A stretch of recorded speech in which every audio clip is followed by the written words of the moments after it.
ప్రభువునందు ప్రియమైన దేవుని పిల్లలారా, మీకు శుభము. దేవుడు నా జీవితంలో చేసిన కార్యాలు మీకు నేను సాక్ష్యాలుగా వివరిస్తున్నాను. తద్వారా మీరు కూడా దేవుని తెలుసుకోవాలని, దేవునిలో ఎదగాలని నా ఆకాంక్ష. నేను 1990 సంవత్సరంలో సర్వశక్తి గల దేవుని మందిరంలో కొద్ది కాలము సేవకునిగా దైవజనుని దగ్గర ఆయన గృహంలో ఉన్నాను. ఆ నేపథ్యంలో ఉదయకాల సమయంలో డిసెంబర్ 1వ తారీఖు 1990 సంవత్సరం ఉదయకాల ప్రార్థన 2 గంటల నుండి 4 గంటల వరకు ప్రార్థనలో ఉండేవాడిని. ఆ సందర్భంలో దేవుని యొక్క సన్నిధిలో ప్రార్థిస్తుండగా ఒక అద్భుతమైనటువంటి దర్శనం. గాఢాంధకారంలో ఉన్నటువంటి ప్రపంచం, గ్లోబ్ నేను గుర్తించగలిగాను. ఆ గాఢాంధకారంలో నుండి ఒక గంభీరమైనటువంటి ఉరుము వంటి దేవుని వాక్యం వినిపిస్తోంది. ఉరుము వంటి దేవుని వాక్యం వినిపిస్తోంది. అది ప్రపంచం అంతా వింటోంది.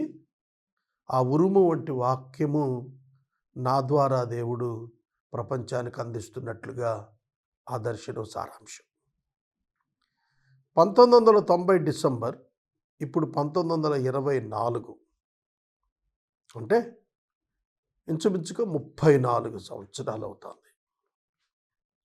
ఈ 34 సంవత్సరాలు అయ్యేటప్పటికీ జరిగిన సంఘటన ఏమిటంటే, నేను టెలివిజన్ ద్వారా బైబిల్ని ఆదికాండం నుండి ప్రకటన వరకు పూర్తి చేయటంతో పాటుగా ఇతర భాషల్లోనికి 100 ప్రపంచ భాషల్లోనికి తర్జుమా చేయటానికి శ్రీకారం చుట్టాను.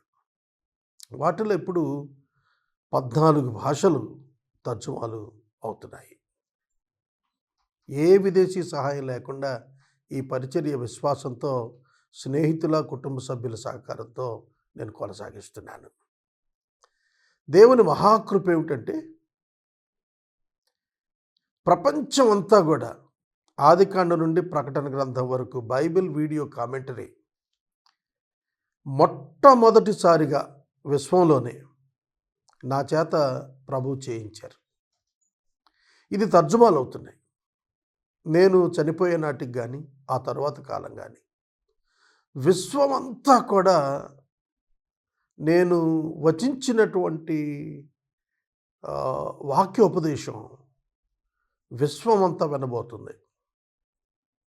34 సంవత్సరాల క్రితం దేవుడు చూపించిన దర్శనం యొక్క నెరవేర్పు వైపు ఇప్పుడు నేను కదులుతున్నానని నాకు అర్థమైంది. మాట ఇచ్చి నెరవేర్చేటువంటి దేవుడు. నా తల్లిదండ్రులు ఊహించలేదు, నేను ఊహించలేదు. కానీ నా పరిచర్య ప్రారంభపు దినంలోనే ప్రభు నాకు విశ్వదర్శనాన్ని ఇచ్చారనేది ఇప్పటికి నేను గ్రహించగలుగుతున్నాను. ఆయన కార్యములు గొప్పవి. అవి చెవికి వినపడవు, కంటికి కనపడవు, హృదయమునకు గోచరం కావు. అవి ఖచ్చితంగా ఆయన చిత్త ప్రకారం జరిగి తీరతాయి. ఆయన ఉద్దేశించింది నిష్ఫలం కాదని వాక్యం చెబుతోంది. సత్యం. మరొక సాక్ష్యంలో కలుసుకుందాం. దైవాశీస్సులు.